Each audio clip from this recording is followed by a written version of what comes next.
When you think of what humans can do and are capable of, it could have been anything in that respect, but scientifically they think it could have been a meteor shower. There was 4 other fires reported along the shores of Lake Michigan that very same night. Peshtigo, Wisconsin, New Holland, Michigan, Port Huron, Michigan, and Manistee, Michigan, all had huge fires, and the inhabitants in those towns, they saw balls of fire streaking through the sky. So it could have been a meteor shower. It doesn't really matter what it was. The fact is, we've rebuilt and we've moved on. And that's why Chicago is referred to sometimes as the second city. It's not because we're second place at anything to anybody, because we're not. It's because this is literally the second time we've built on the same space of land, so it is our second city. Does anybody know what sits on the site of where the Great Chicago Fire started? It's a fire academy. They actually teach firefighters how to put out blazes on that very location. So there's your dose of irony for the day. And so on the right-hand side, we've got a beige building off in the distance with a silver pyramid roof and a little statue up on top. That's the Chicago Board of Trade building, built in 1929 by Halliburton Root.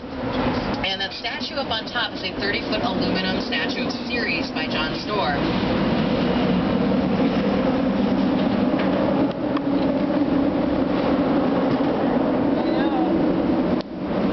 What's wrong? What's wrong? And Ceres is the Roman goddess of grain and wheat. The reason she's up there is because most of the grain and wheat futures in the world are traded inside of that building. Now, Ceres, the poor thing, she doesn't have a face.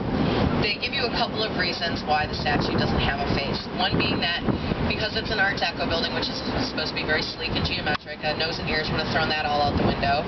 The other one being is that the architects in 1929 were like, who's ever going to build a building taller than 45 stories? Why bother putting a face on her? So those are the 2 reasons. Pick whichever one you like best.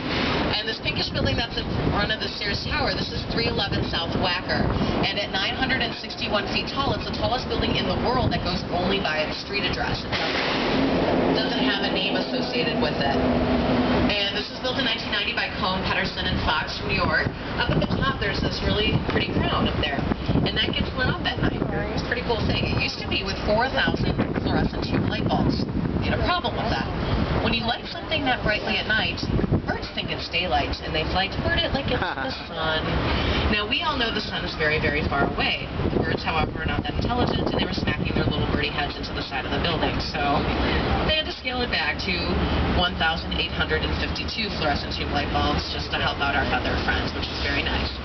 Now, the method of my madness is to give you a big ooh-ah moment when we turn around for the Sears Tower, but you're going to get great shots of it as we're passing between these buildings here. So when you're looking up at it, that's all 1,451 feet of the Sears Tower, which was built in 1974 by Bruce Graham, Skidmore, Owings, and Merrill, and was the